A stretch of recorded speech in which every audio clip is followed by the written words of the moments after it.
Hoy vamos a desglosar un material que es de verdad fascinante. Son extractos de una novela autobiográfica, se llama Cruising Under the Stars, The 80s Jukebox Love Story, del autor Rubén Suárez. Y tiene una propuesta muy particular. Sí, es que se vende como una experiencia de lectura sensorial. La idea es que cada capítulo está inspirado y hasta musicalizado por una canción icónica de los 80s. Es como leer una película de esa época, ¿no? Exacto. Pero bueno, esa es solo la primera capa. Nuestro objetivo hoy es justamente ver cómo se construye toda esa experiencia. Porque la historia arranca de una forma, digamos, como un romance de lujo, casi de fantasía. ¿Sí? Y poco a poco, el autor va quitando esas capas para revelar algo mucho, mucho más oscuro y complejo. Es un viaje de la ilusión a una verdad bastante cruda. Vamos a meternos en esa fachada entonces, para descubrir qué hay debajo. Pues sí, Y es que el autor te sumerge en esa fantasía desde la primera página. El protagonista, Rubén Sandoval, que es un novelista de fama mundial, aterriza en Jacksonville, Florida, en su jet privado nada menos. en su jet privado. Y la descripción es puro cine. El cielo está cargado, una mezcla de nubes de tormenta con rayos de sol. O sea, desde el primer momento se establece un tono de opulencia, de control total. Es el mundo que él quiere que veamos. Ok, vamos a desglosar esta primera parte, la de la fantasía. La vida de Rubén es un sueño. Baja del jet y lo espera un Bentley Bentayga, ese del año. Wow. En la muñeca, un reloj Patek Philippe. Es aclamado, es admirado. Es la imagen del éxito. Y el mundo está poblado de personajes que refuerzan esa ilusión. Claro, como su escolta de seguridad. El oficial Anderson, Hunter, sí, que es descrito como un cliché andante de Hollywood, un galán con placa y pistola. Y por otro lado tienes al editor, David MacArthur, que es un personaje extravagantísimo, grandilocuente. El Queen of New York, como le dice. Exacto, la personificación del lujo neoyorquino, del exceso. Todo en él grita éxito y poder. O sea, estos personajes no son sutiles, están diseñados para ser arquetipos. Claro, y esa ilusión funciona porque juega con imágenes que ya conocemos, del cine, de las novelas. Nos sentimos cómodos en ese mundo de lujo, y eso hace que el giro de después sea mucho más desorientador. Nos está, digamos, adormeciendo con una fantasía muy bien construida. Totalmente. Y la música es fundamental para eso. Cada momento de opulencia tiene su canción de los 80. Imagínate, no sé, Everybody Wants to Rule the World de Tears for Fears sonando mientras él va en su Bentley. Uf, perfecto. Por fuera es un himno pop súper sofisticado, pero la letra habla de lo fugaz que es el poder. Y el autor usa la música así, como una fachada brillante y nostálgica para una realidad mucho más oscura que todavía no vemos. Pero toda esta fachada de control se empieza a tambalear. Tiene un encuentro desastroso con un estafador en una app de citas. Un momento de vulnerabilidad. Sí, que lo rompe. Y lo empuja a buscar algo real. Y esa búsqueda lo lleva a la playa. Y ahí, pues, parece que interviene el destino. Ahí conoce a Kyle, un hombre más joven, muy atractivo, y la conexión es, inmediata, eléctrica. Y lo que los une, lo que hace clic entre ellos, parece algo muy profundo, muy genuino. Su amor por la literatura clásica. Y fíjate que no es casual la primera referencia que comparten. Muerte en Venecia, de Thomas Mann. ¡Uf! Tremenda pista. Pero esa es una historia sobre un hombre mayor obsesionado con un joven, una belleza idealizada que al final lo lleva a la destrucción. O sea, el autor nos está dejando una pista gigante desde el primer encuentro.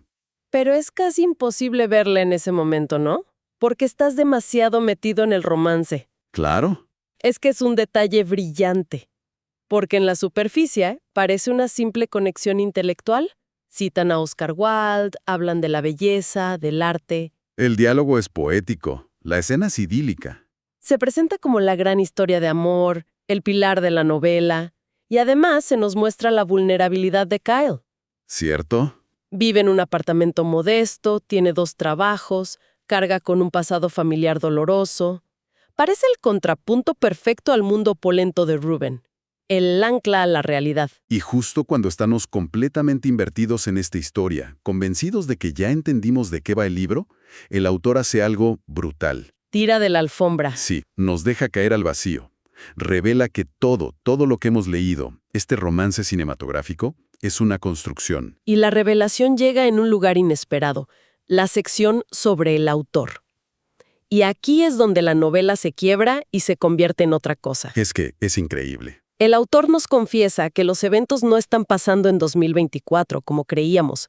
Son una reinterpretación de un trauma que él, Rubén Suárez, vivió en 1994. Espera un momento. Si el autor tenía 21 años en 1994 y el hombre con el que estuvo involucrado tenía 50, pero en el libro Kyle es el joven. Exacto. ¿Invirtió por completo la dinámica de poder? Está reescribiendo la historia para no ser la víctima.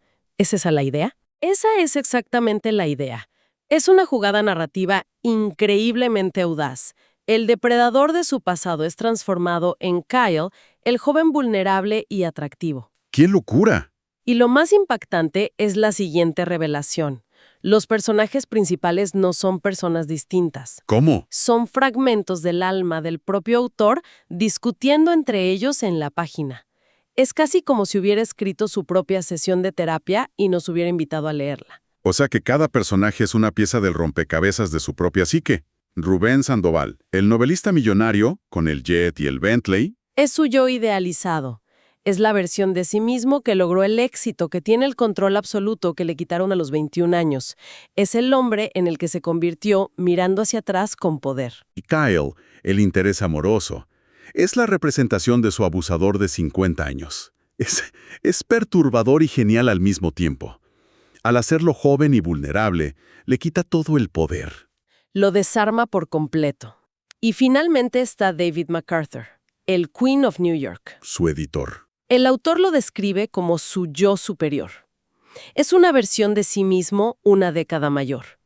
Es la voz de la sabiduría y la protección que le habla desde el futuro, dándole el consejo que necesitaba en su juventud y nunca tuvo. Es una jugada increíblemente valiente. Pensar en el nivel de vulnerabilidad para poner tu trauma más profundo en una página, pero disfrazarlo de esta manera, es abrumador. Y lo que parecía un romance se convierte, como él mismo dice, en un laberinto de espejos. Un viaje codificado a través del trauma. Y al entender esto, todo cambia de significado. Cada diálogo, cada canción.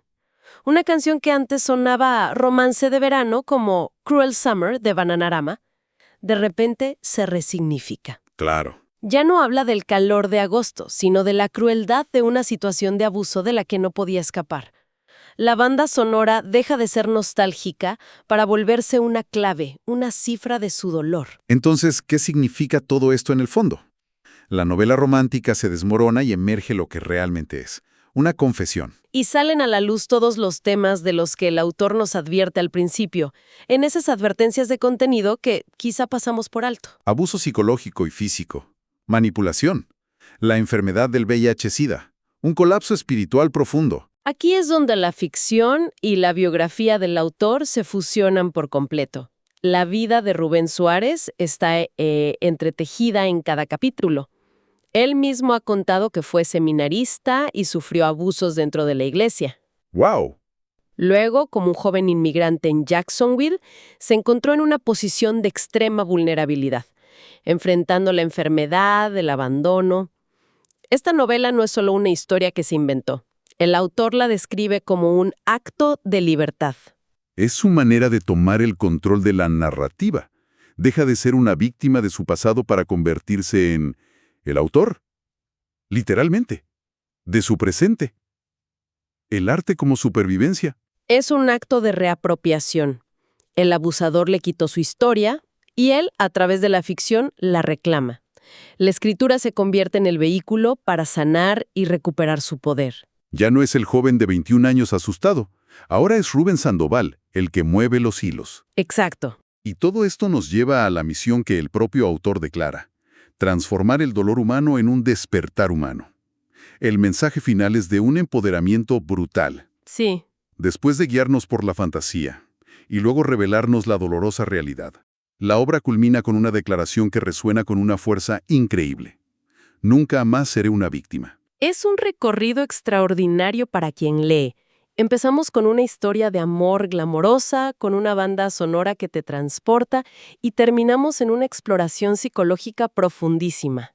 Sí. Vemos cómo un ser humano puede usar el arte para procesar un trauma indecible, para confrontar a sus fantasmas y finalmente para reclamar el control de su propia vida. Y la estructura del libro en sí misma es el mensaje.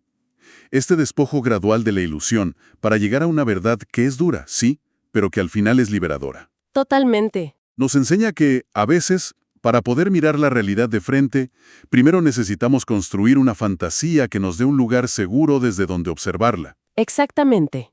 Es un mecanismo de defensa convertido en herramienta literaria. Nos muestra que la curación no siempre es un camino recto.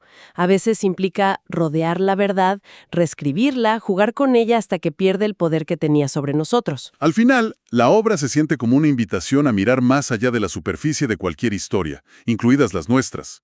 El autor usa mucho la metáfora de mirarse al espejo, Sí, pero no para ver el reflejo que todos ven, sino para encontrar la verdad que se esconde detrás, en las sombras. y esto nos deja con una pregunta final, una idea para reflexionar.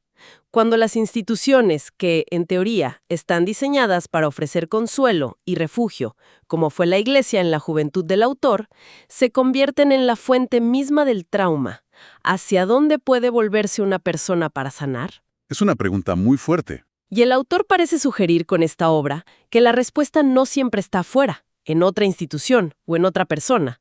A veces, la respuesta más poderosa está adentro, en el poder transformador de contar la propia historia, en los términos de uno mismo.